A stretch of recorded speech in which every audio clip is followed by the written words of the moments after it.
नमस्कार। Old Trafford के ऐतिहासिक मैदान से आपका स्वागत है। मैं हूं राजीव मिश्रा। आज बात करेंगे भारत और इंग्लैंड के बीच होने वाले चौथे टेस्ट मैच की। मेरे पीछे ठीक ओल्ड ट्रैफर्ड मैदान आप देख रहे हैं और ऐतिहासिक यहाँ की ओल्ड पवेलियन भी है। और साथ ही जब भी आप ओल्ड ट्रैफर्ड आएंगे तो बरबस आपको 1983 का सेमीफाइनल मैच भी जहन में आएगा। लेकिन जैसे ही आप टेस्ट क्रिकेट में शिफ्ट करेंगे थोड़ी निराशा आपको हाथ लगेगी, क्योंकि एक भी टेस्ट मैच हमने इस मैदान पर नहीं जीता है। आखिरी बार 2014 में यहाँ टेस्ट मैच खेले थे तो हम एक पारी से ये टेस्ट मैच हार गए थे।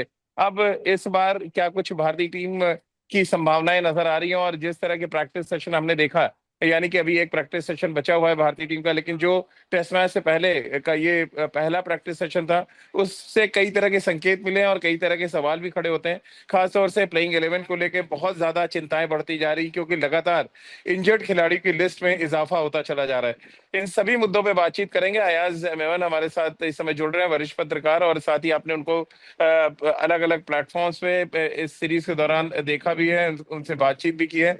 बहुत बहुत स्वागत है यार सर आपका। ये चल रहा है यहाँ पे, अगर हम बात करें तैयारी और टेस्ट मैच की, लेकिन उससे पहले थोड़ा आपको अगर पीछे लेके जाए, 1983 याद आता होगा जब भी हम ओल्ड ट्रैफर्ड आते हैं तो। जी हाँ, बिल्कुल बिल्कुल। और ये वो जो मैच हुई थी वो सेमीफाइनल थी, इंडिया वर्सेस ऑस्ट्रेलिया।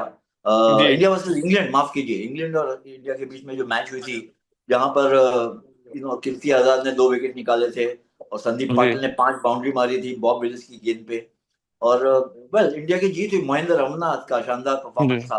तो और मुझे एक चीज याद है राजीव, उस सेमीफाइनल से, कि एक प्लेकार्ड लेके इंडियन स्पेक्टेटर्स वहां पर बैठे हुए थे कि जी Kapil Dev Yeats Botham for breakfast. तो उन दिनों ऑलराउंडर्स का चल रहा था कि कौन सबसे आगे है, अव्वल नंबर पे कौन है allrounder. Kapil Dev, Ian Botham, जी रिचर्ड हेडली और इमरान खान, जो चार महान ऑलराउंडर थे, चारों एक साथ उसी एरा में खेल रहे थे। जी। तो बहुत तो बहुत बड़ी मैच थी वो। सर मेरे ठीक पीछे ये ओल्ड पवेलियन, अभी तो नया पवेलियन बन गया है प्रेस बॉक्स के ठीक नीचे। इसकी इसकी कुछ यादें हैं आपको? शायद एक रन बचा हुआ था, पूरी पब्लिक अंदर आ गई थी उस समय, ऐसा कुछ हुआ था 83 वो तो सेमीफाइनल में। बिल्कुल सेमीफाइनल में ऐसे लग रहा था कि वो पूरी पब्लिक जो है वो ग्राउंड पर उतर के आई थी और प्लेयर जो जी, है वो भाग के क्योंकि मैं वापस मेरे ठीक वापस पीछे ही मैं पहुंचे। देख पा रहा हूँ ये यहाँ पर है वो जो ओल्ड पवेलियन जिसको कहते हैं। मैं आपको दिखाना भी चाहूंगा, शायद आपको जी कुछ जी। देर याद आ जाए कुछ अब। 40 साल पहले की बात है राजीव। जी जी काफी अरसा हो गया है। लेकिन ये तो याद है कि किस तरह से, क्योंकि इतना उत्साह था इंडिया के जीतने का और जी। फाइनल में पहुंचने का। फाइनल जीतना तो किसी ने उम्मीद नहीं दी की थी, क्योंकि वेस्ट इंडीज थी फाइनल में। लेकिन इंग्लैंड को हराना उस वक्त बहुत बड़ी बात थी। तो आया सर, अब क्योंकि एक अच्छी याद तो है इस मैदान के साथ, लेकिन दूसरी कड़वी यादें भी बहुत हैं, क्योंकि हम टेस्ट मैच जीते नहीं है कभी। और कहानी लगभग एजबेस्टन जैसी नजर आ रही है। एजबेस्टन पे भी हम कभी टेस्ट मैच नहीं जीते थे। उसके बाद शुभमन गिल ने जिस तरह की बैटिंग की और आकाशदीप का वो स्पेल, और हमने वो टेस्ट मैच जीता। अब यहाँ पर और वहां पर लीड्स हार के आ रहे थे, यहाँ लॉर्ड्स हार के आए हैं। तो ये कनेक्शन भी एक बिगड़ रहा है। तो कैसे आप देखते हैं एक ऐसे मैदान पे आके, सीरीज में 1-2 डाउन है आप, और ऐसे में एक ऐसे मैदान पे आना हिस्टोरिकली की जहाँ पे बहुत ज्यादा अच्छी यादें नहीं है। 2014 में तो हम एक पारी से हार गए थे यहाँ पे टेस्ट मैच। जी जी। या बिल्कुल, एक देखिए नाजुक मोड़ पे है ये सीरीज, क्योंकि एक जी दो से इंडिया पीछे है। अगर थोड़ा किस्मत साथ देती और थोड़ा फोकस्ड या ज्यादा मेहनत होती तो ये स्कॉटलैंड 3-0 होता इंडिया के फेवर में। हेडिंग्ली की हम्म मैच भी जो ऐसा लग रहा था कि जीती हुई मैच हार गई इंडिया। और फिर लॉर्ड्स में भी जिस तरह से फाइट बहुत जबरदस्त दिया, एजबैस्टन जी में बहुत बड़ी जीत प्राप्त की। तो अब ये है कि जो हो गया है, जो हो गया है, गुजर गया है। लेकिन यहाँ पर अगर आप सीरीज लेवल करने का मौका है, अगर आप सीरीज यहाँ पर नहीं लेवल करते तो अगर हार गए तो हम्म सीरीज में हार गए आप, तो एक एंटी क्लाइमैक्स हो जाएगा जिस तरह से फाइट दिया इंडिया ने। और मुझे लगता है कि ज्यादा प्रॉब्लम अब हो गई है खड़ी, जिस तरह से इंजरीज आई है सामने इंडिया की। ऋषभ पंत हम्म। लॉर्ड में इंजर्ड हो गए, आकाशदीप को भी कुछ इंजरी हुई थी वहां पर। अब अर्शदीप का सुना है कि वो जो है वो भी इंजर्ड है। और हम्म उनके साथ साथ रेड्डी जो है वो तो है ही नहीं, वो तो पूरी सीरीज से बाहर हो गए, नीतीश जी कुमार रेड्डी। और ऋषभ पंत भी जो है इंजर्ड है। तो ये जो है मसला खड़ा हो गया है इंडिया के लिए कि पूरा प्लेइंग इलेवन, आप क्या बेस्ट जी प्लेइंग इलेवन पाक पे उतारेंगे, फील्ड पे उतारेंगे, या उतार सकते हैं या नहीं। जी। सर मैं अभी ठीक पीछे मेरे ये पिच की भी तैयारी चल रही है, अगर आप देख पा रहे हो वहां से। हाँ हाँ। पिच अभी जो इनिशियली मैं देख पाया, लगभग लॉर्ड जैसी लगी। इनिशियली बहुत ग्रीन लग रही है, लेकिन हम सब ने देखा है कि इंग्लैंड में खास तौर से इस सीजन में देख रहे हैं कि वो हमारे तरफ कहावत है ना कि पहले फोटो किसी और लड़के की दिखा देते हैं। जब शादी होती है तो लड़की कोई और होती है। तो मैच कुछ वैसी स्थिति में यहाँ पे चल रहा है, यानी कि 48 घंटे पहले पिच कुछ और दिखती है, और जब एक्चुअली मैच शुरू होता है तो कुछ और होती है। तो ऐसे में कॉम्बिनेशन आप क्या कुछ देख रहे हैं? तो बहुत लिमिटेड रिसोर्सेज रह गए हमारे पास। आकाशदीप के बारे में आज सिराज प्रेस कॉन्फ्रेंस में आए, उन्होंने जो हिंट दिया उससे साफ हो गया कि नहीं खेल पाएंगे, उनको हैमस्ट्रिंग इंजरी है। थोड़ी जी। बहुत गेंदबाजी शॉर्ट रनअप से की, तो एक ये बड़ा सेटबैक है आपके लिए। दूसरा, प्रसिद्ध कृष्णा जो लीड्स में खेले थे, बहुत अच्छे निक में नजर नहीं आए। तो एक तो प्रसिद्ध कृष्णा के लिए दरवाजे जरूर खुले हैं, लेकिन आपके लिए कंसर्न क्या है विकेट कीपिंग में? अगर हम बात करें तो विकेट कीपिंग का जो जगह है वहां पे, क्योंकि अब आपको सब्स्टिट्यूट मिलेगा नहीं आया सर। तो क्या हाँ, ये एक बड़ी परेशानी हो सकती है आपको कि अगर आप इंजर्ड ऋषभ पंत को खिलाते हैं देन, और के राहुल ने मना कर दिया है कि वो विकेट कीपिंग नहीं करेंगे सीरीज में, तो क्या एक जी। बड़ा ये बड़ा सेटबैक हो सकता है ऋषभ पंत को, इंजर्ड ऋषभ पंत को खिलाना एक जुआ हो सकता है? बहुत बड़ा रिस्क है, बहुत बड़ा रिस्क है। वैसे भी उनकी बैटिंग भी रिस्की है, लेकिन अगर वो जी। विकेट कीपिंग में प्रॉब्लम है और फिर कहीं ना कहीं खुदा ना खास्ता कुछ लग गया, फिर से और प्रॉब्लम हो गया, तो बैटिंग में भी उस पर उसका असर पड़ जाएगा। तो मेरे हम्म। ख्याल से जो जो जो खबर आ रही है, जो हम सुन रहे हैं यहाँ पर, कि ध्रुव ध्रुव जुरैल शायद खेले as a specialist wicket hmm. Keeper, तो और ड्रॉप ऋषभ किसको पंत जो करेंगे है। आया सर? आपको क्या लग रहा है किसको ड्रॉप किया जाएगा अगर आप ध्रुव जुरैल को लाते हैं और ऋषभ पंत को एज अ बैट्समैन आप खिलाते हैं तो? तो मेरे ख्याल से फिर तो जो है कांटा जो है वो करुण नायर की तरफ जाता है। नंबर 3 पे जो है हम्म। ध्रुव जुरैल अच्छे बैट्समैन है, बुरे नहीं है। अब याद होगा हम्म। आपको, इंग्लैंड के खिलाफ बहुत सारे रन बनाए थे इंडिया में, जी। और ऑस्ट्रेलिया भी गए थे, एक मैच के लिए, उसके बाद उनका नंबर नहीं लगा। बट है ऑर्गेनाइज बैट्समैन है, टेक्निक अच्छी है, दिल भी बड़ा है, अच्छा खेलते हैं वो। हम्म। लेकिन मुझे लगता है कि रिस्क तो है, क्योंकि करुण नायर एक स्पेशलिस्ट बैट्समैन है। हम्म। इंग्लैंड की उनके पास एक्सपीरियंस है, काउंटी क्रिकेट भी खेले हुए हैं। इस सीरीज में एक दिक्कत पैदा हो गई है कि 3 मैचेस में एक हाफ सेंचुरी भी नहीं बनाया वो। अगर हम्म। कहीं ना कहीं 250 के ऊपर स्कोर होते थे ना, तो एक कॉन्फिडेंस लेवल हाई हो जाता है कैप्टन का और कोच का और टूर जी। टूर मैनेजमेंट का, कि भाई आप इनके साथ परसिस्ट करें। अब भी शायद शायद खिला दें, लेकिन ये हम्म। पंच की इंजरी का प्रोग्रेस किस तरह से यहाँ से तरक्की होती है। एक और दिन है, मेरे ख्याल से 1.5 दिन अब है मैच शुरू होने के जी। लिए। तो क्या जब तक इतना रिकवर हो जाएंगे कि कोई रिस्क नहीं है for a wicket keeper batsman, ये देखना होगा। लेकिन जहां तक फास्ट बॉलिंग का सवाल है, देखिए, एक तो राजीव, ये जो लक जो कहते हैं ना हम, जो किस्मत जो कहते हैं, कि 2 मैचेस जहां पर जसप्रीत बुमराह खेले, वो दोनों मैचेस इंडिया हार गई। हालांकि आज सिराज से उनका भी सवाल बॉलिंग पूछा गया। आज हालांकि उनका बॉलिंग परफॉर्मेंस बहुत जबरदस्त था दोनों ही मैच में। जी। उन्होंने मैच सेटअप कर दिया था इंडिया को जीतने के जी। लिए। 5 विकेट हेडिंगली में, 5 विकेट लॉर्ड्स में, लेकिन जीत नहीं पाई इंडिया। और एजबैस्टन जहां पर बुमराह नहीं खेल रहे थे और ढेर सारे रन बन रहे थे, वहां पर इंडिया जीत गई आकाशदीप और सिराज की वजह से। तो जी। कहीं ना कहीं से आप, मुझे लगता है कि देखिए, आकाशदीप पे इतनी कोई खास ये उम्मीद नहीं थी कि वो मैच जिताएंगे, लेकिन वो जिता दिए। हम्म। तो शार्दुल ठाकुर मेरे ख्याल से एक और प्लेयर जो बन के उभर रहे थे, कि थोड़ी बहुत बैटिंग भी कर जी। लेते हैं, एक्सपीरियंस है। अर्शदीप तो है नहीं, तो जी। प्रॉब्लम तो है टीम सिलेक्शन का। और आप एक बड़ी बताइए, पिच प्रॉब्लम। पिच क्या, ये हरी पिच, जो ग्रास जो है, वो बुमराह के भय से उन्होंने जो है पिच दिखा रहे हैं उस पर खेल नहीं रहे। हम्म।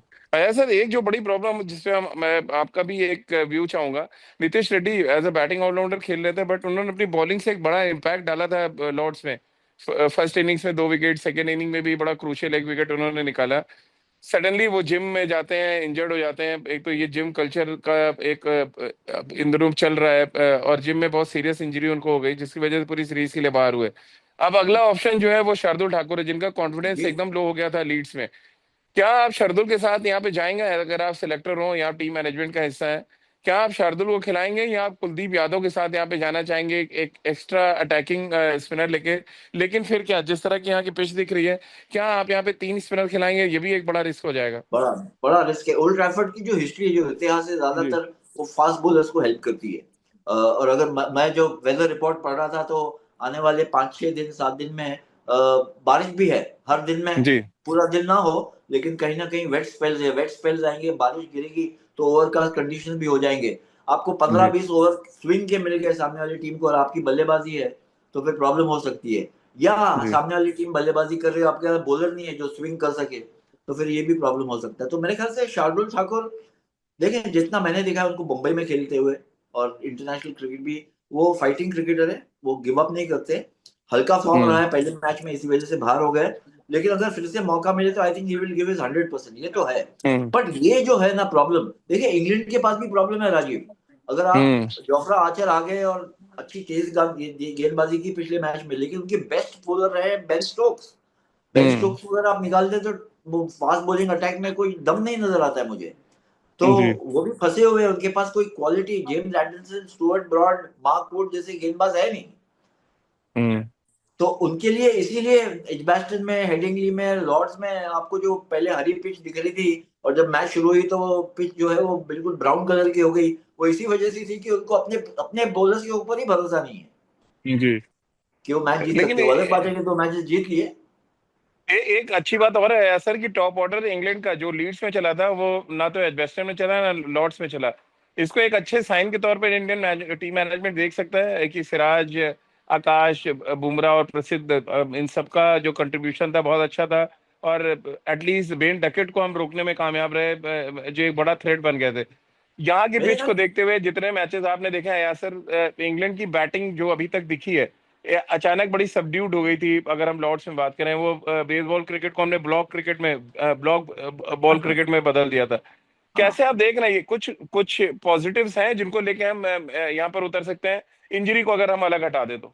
देखिए मेरे ख्याल से जैक क्रॉली और बेन डकेट को तो ऐसे लग रहा है कि गेम प्लान स्ट्रेटेजी जो आपकी रणनीति है उसमें उनको पकड़ के रखा है ना। वो रन हम्म। बना रहे, पहले टेस्ट मैच में बनाए थे, बेन डकेट ने जबरदस्त सेंचुरी बनाई और मैच जिताया।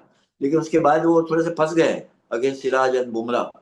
और बुमराह तो खेलेंगे ही, अब ये तो कंफर्म कर दिया सिराज ने हम्म। कि वो खेलेंगे डेफिनेटली। मुझे लगता है कि खतरा जो है वो जो रूट से है, वो सेंचुरी बनाकर अब उनका कॉन्फिडेंस बहुत हाई है। और हम्म। उसके अलावा लॉ ऑफ एवरेजेस बताता है कि अब बेन स्टोक्स के बल्ले से एक लंबा स्कोर आना चाहिए। अब तक जो हम्म। है उनके ऊपर अंकुश रखा था। दोनों इनिंग्स हाफ सेंचुरी भी नहीं बनाई लॉर्ड्स में, लेकिन कंट्रीब्यूशन अच्छा था उनका दोनों इनिंग में। 44 कुछ, 25 25 30 जो है हम्म। On difficult track. जो खतरनाक बैट्समैन है जो रूट के अलावा, वो हैरी ब्रूक है और ये जेमी स्मिथ, जिन्होंने जेमी स्मिथ जी।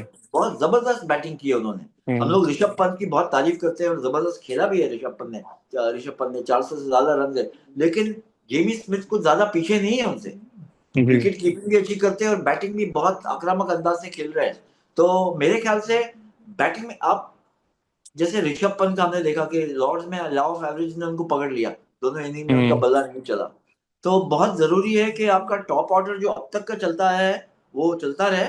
लेकिन आपको अब संभालना है रूट को और स्टोक्स को और जेमी स्मिथ को कि वो जो है फ्रीली ना खेल सके। जी। अच्छा सर, क्योंकि आपने इंग्लैंड के तो 3 प्लेयर बता दिए, तो तमाम जो हमारे साथ जो फैंस जुड़ते हैं उनका ही मानना पूछना है कि इंडिया की तरफ से 3 की प्लेयर्स कौन देख रहे हैं यहाँ पर, इंजरी लिस्ट और सब, अगर आप प्लेइंग 11 का एक आपके जहन में खाका तैयार होगा तो 3 बड़े इंपॉर्टेंट प्लेयर्स यहाँ पे ओल्ड ट्रैफर्ड के लिए। बैटिंग में मेरा अव्वल नंबर पे है केएल राहुल। जिस अंदाज से वो खेल रहे जी। हैं, जो बड़ा ऑर्गेनाइज डिफेंस, टेक्निकली करेक्ट, और हर गेंद को जैसा जो जरूरी है जिस तरह से खेलना चाहिए उस तरह से खेल रहे हैं। जिससे एक तरह से आप कह सकते हैं राजीव कि ये परफेक्ट बैट्समैनशिप हम देख रहे हैं from hmm. KL Rahul. Shubman Gill ने 600 से ज्यादा रन बनाए, बहुत जबरदस्त बैटिंग फॉर्म में है। लॉर्ड्स में कुछ खास नहीं कर पाए, लेकिन ये कैप्टन की जो है रिस्पॉन्सिबिलिटी, वो कैप्टनसी की रिस्पॉन्सिबिलिटी उन्होंने खूब निभाई है। मैं बहुत इंप्रेस हुआ हूं जी। उससे, जिस तरह से एजबैस्टन में की उन्होंने बैटिंग। और मुझे लगता है कि यशस्वी जायसवाल जो है, अब मौका है उनको कि पहले टेस्ट में सेंचुरी बनाई, हम्म। बहुत अच्छा परफॉर्मेंस किया, लेकिन उसके बाद लगातार लूज स्ट्रोक्स पे आउट हुए। अब ये सीरीज जो बेझिझक होके खेलने वाली नहीं रह गई, अब आपको हाँ। सूझबूझ के साथ खेलना पड़ेगा। जी। कैलकुलेटेड रिस्क लेना जरूरी है, बट कैलकुलेट आप सिर्फ रिस्क लेंगे और कैलकुलेटेड रिस्क नहीं लेंगे तो उसका उसका नुकसान बहुत भारी हो सकता है। ऋषभ पंत जो है वो आप है, उनका जो टेक्निक है, उनका जो अंदाज है, आप उस पे कुछ और उनको बदल नहीं सकते, तो उनको रहने दें आप। हम्म। लेकिन बाकी जो बल्लेबाज हैं, जैसे जडेजा किस तरह से खेल रहे जी। हैं सूझबूझ के साथ, राहुल खेल रहे हैं, शुभमन गिल खेल रहे हैं, मेरे ख्याल से यशस्वी जायसवाल पे भी बनता है कि वो जी। जिम्मेदारी से खेले और बड़ा स्कोर बनाए। आया सर, क्योंकि इंग्लैंड ने अपने आप को बदल लिया, क्या भारत को बदलने की जरूरत है? इस टेस्ट मैच में थोड़ा एग्रेशन और लाने की जरूरत है। बहुत बॉब डाउन होके हमने रन चेज किया था लॉर्ड्स में और हम हार गए, 193 चेज नहीं हुआ। क्या थोड़ा यहाँ सोच बदलने की जरूरत है? और वो कहते हैं ना, किलिंग इंस्टेंट नहीं है, आप मैच को फिनिश नहीं कर पा रहे हैं। हमने 372 चेज करा दिए लीड्स में और लॉर्ड्स में हमसे 193 बने नहीं, तो दोनों जगह हम मात खाए हुए हैं। ये साइकोलॉजिकली कितना परेशान कर सकता है इस तरह के do and die test match में अयासर? देखिए मेरे ख्याल से बहुत से इसमें पहलू है जो हम कह सकते हैं कि इंडिया के पहले टेस्ट मैच में 2 बार बैटिंग कोलैप्स हो गए। लोअर ऑर्डर जो है वो जी। कोलैप्स होने से इंग्लैंड का चांस बन गया मैच जीतने का। और उस सेकंड इनिंग में गेंदबाज जो है वो चल नहीं पाए। लेकिन एजबैस्टन में मेरे ख्याल से जो इनिंग्स पेश की, खास करके शुभमन गिल ने पहले जो 70-80 रन बनाए, बिल्कुल समझदारी के साथ खेला उन्होंने। और फिर जी। जब टिक गए पिच पर और देखा कि पिच में जो है आप उसका पूरा फायदा उठा सकते, तो दो 269 बनाया और बहुत आक्रामक अंदाज से खेला उन्होंने। तो मेरे ख्याल से कुछ ज्यादा इसमें रॉकेट साइंस नहीं है राजीव। टेस्ट मैच क्रिकेट जी। है, टेस्ट मैचेस में सिचुएशन जिस तरह से बदलते हैं, आप उसको अंडरस्टैंड करें और उस तरह से अपनी बैटिंग को एडजस्ट कराएं। देखिए ये इंग्लैंड ने भी बेसबॉल छोड़ के जो है सूझबूझ की ओल्ड स्टाइल क्रिकेट खेलना शुरू कर दी, हम्म। Test cricket. क्योंकि उनके अब मुझे लगता है बेन स्टोक्स ऐसे लग रहा है कि जुनूनी हो गया है कि अब कुछ भी हो मुझे हारना नहीं है ये सीरीज। बिल्कुल। और ऐसा ना, सिराज ने भी जिक्र किया प्रेस कॉन्फ्रेंस में कि हमने बहुत कुछ सीखा है बेन स्टोक्स से। 11-11 ओवर के 2 स्पेल जो उन्होंने डाले उसने बड़ा फर्क डाल दिया पूरे लॉर्ड्स टेस्ट मैच में। क्या इस तरह के वर्कलोड को कुछ देर के लिए साइड रख के, क्या हमें यहाँ पे मैच को लेकर ज्यादा लोड लेना चाहिए? वर्कलोड तो साइड करना पड़ेगा इस समय, जिस जो स्थिति में है इस सीरीज। बहुत बड़ा फैक्टर है वर्कलोड। ये देखिए मेरे ख्याल से शरीर के ऊपर भी है, फिटनेस के ऊपर भी है। आप जैसे बुमराह के बारे में बात होती है, वर्कलोड है, उनका वर्कलोड है, उनके लिए प्रॉब्लम है, जी। इंजरी प्रोन है।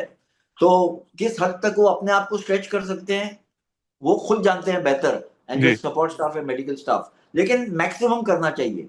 ये नहीं है कि जी। वर्कलोड मैनेजमेंट आप 80% पे ही कर वहां पे रुक जाए कि नहीं भाई अब दूसरी इनिंग में करना है। बेन स्टोक्स ने बताया लास्ट डे पे जिस तरह से गेंदबाजी की उन्होंने, अगर वो जी। उनका परफॉर्मेंस नहीं होता था, वो तो इंस्पायर किया ना अपनी टीम को, पूरा उठा दिया जी। उन्होंने। और जिस तरह से आउट किया बल्लेबाजों को, एक एक विकेट जो निकाली उन्होंने, मेरे ख्याल से बहुत ही इंपॉर्टेंट थी। और ये जरूर है कि बेन स्टोक्स भी जो है इंजरी प्रोन है, काफी ऑपरेशन जी। सर्जरीज वगैरह उनके बाद आए हैं। तो कमिटमेंट की बात जो होती है ना, आप कितना जी। टोटल कमिटमेंट दिखाते हैं, क्योंकि ये सीरीज अब तक की बहुत क्लोज रही है और मेरे ख्याल से ये आने वाली 2 मैचेस भी काफी क्लोज रहेगी। चलिए ऐसा सर, चलते थे। मैं अपनी 11 बताता हूँ, आप सहमत होंगे तो फटाफट बताइएगा। मैंने जो 11 अपनी प्रैक्टिस सेशन देख के बनाई है, वो के राहुल, यशस्वी जायसवाल, नंबर 3 पे ध्रुव जुरैल, बिकॉज क्योंकि एक विकेट कीपिंग में क्वेश्चन चाहिए। नंबर 4 पे शुभमन गिल, 5 पे ऋषभ पंत, 6 पे जडेजा, 7 पे वॉशिंगटन सुंदर, 8 पे शार्दुल ठाकुर, सिराज, जसप्रीत बुमराह एंड प्रसिद्ध कृष्णा। ये 11 मैंने जो आज प्रैक्टिस सेशन देखा है वो देख के मैंने बनाई। मुझे लगता है बिल्कुल सही है, बिकॉज अनलेस के पिच में ऐसा लगे कि बहुत जी। स्पिनर्स को फायदा होगा, आप कुलदीप को है खिला नहीं नहीं ऐसा, सकते ऐसा मैंने अनफॉर्चुनेटली। देखा है बहुत पास से, ऐसा कुछ है नहीं। वो हाँ, टिपिकल मैनचेस्टर की पिच लग रही है।